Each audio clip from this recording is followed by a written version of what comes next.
శ్రీ షిరిడి సాయినాథుని జన్మ రహస్యం. సాయిబాబా అసలు పేరు, జన్మస్థలం తెలీదు.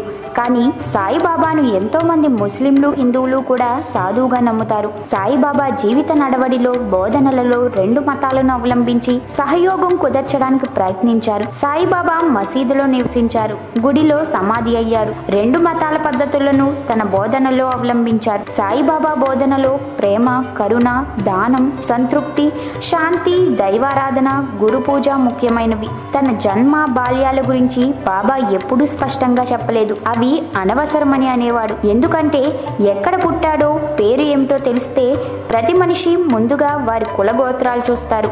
అలాగే వారిది ఈ మతం అని మనసులో నాటేసుకుంటారు. బహుశా బాబా అందుకే తన పేరు మరియు పుట్టిన ప్రదేశం ప్రస్తావన చేయలేదు. ఒకసారి తన ప్రియానుమాయుడైన మహల్సాపతితో తాను ప్రతి గ్రామంలో ఒక బ్రాహ్మణ కుటుంబంలో పుట్టి ఒక పకీర్ సంరక్షణలో పెరిగినట్లు చెప్పాడని కథనం ఉంది.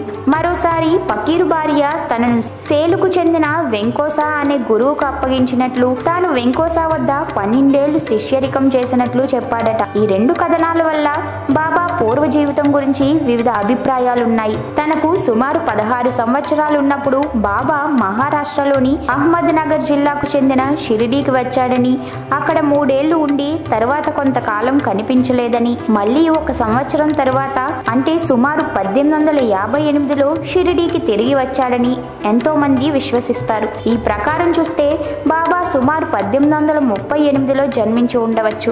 సాయిబాబా ఒక వేప చెట్టు కింద ధ్యానంలో రాత్రింబవళ్లు కూర్చుని ఉండేవారు. అతనిని చూసి గ్రామస్తులు ఆశ్చర్యపడ్డారు. మహల్సాపతి, అప్పాజోగలే, కాశీనాథ వంటి ధార్మిక చింతనాపరులైన గ్రామస్తులు బాబాను తరచూ దర్శించసాగారు. మళ్ళీ కొంతకాలం కనిపించకుండా పోయిన సమయంలో అతను ఎక్కడికి వెళ్ళాడో ఎవరికీ తెలీదు. అప్పుడు అతను చాలా మంది సాధువులను, పకీరులను కలిశారని, 1857లో ఝాన్సీ లక్ష్మీబాయి ఆధ్వర్యంలో జరిగిన ప్రథమ భారత స్వాతంత్ర సంగ్రామంలో సైనికుడిగా పాల్గొని ఉండవచ్చునని, కొంతకాలం నేత పని చేశాడని కొన్ని సూచనల వల్ల తెలుస్తున్నాయి. కానీ అవి అంచనాలు మాత్రమే. నిజానికి వీటికి ఎటువంటి ఆధారాలు లేవు. 1858లో చాంద్ పాటిల్ కుటుంబపు పెళ్లివారితో కలిసి బాబా షిరిడి వచ్చారు. అక్కడ ఖండోబా మందిరం దగ్గర బాబా బండి దిగినప్పుడు మందిరం పూజారి మహల్సాపతి ఆవో సాయి అని పిలిచాడు. తరువాత సాయినామం స్థిరపడి ఆయన సాయిబాబాగా ప్రసిద్ధుడైనారు. 1918లో తన సమాధి వరకు సాయిబాబా షిరిడీలోనే ఉన్నారు. ఒక పాత మసీదును తన నివాసం చేసుకున్నారు. మసీదులో దునిని వెలిగించారు. అందులో నుండి విభూదిని తీసి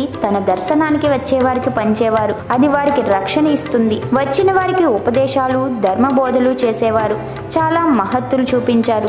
స్వయంగా వండి ప్రసాదాన్ని పంచేవారు. 1910 తర్వాత సాయిబాబా పేరు దేశమంతటా తెలిసింది. అక్టోబర్ 15, 1918 మధ్యాహ్నం 2:30 గంటలకి బాబా తన భక్తుడైన భయ్యాజీ అప్పాకోతే పాటిల్ వడిలో మహాసమాధి చెందారు. ఆయన దేహం బూటీవాడలో ఖననం చేయబడింది. అక్కడే సమాధి మందిరం నిర్మించబడింది. మీకు ఈ వీడియో నచ్చితే లైక్ చేయండి, షేర్ చేయండి. మరిన్ని అప్డేట్స్ కోసం మా ఛానల్ని సబ్స్క్రైబ్ చేయండి.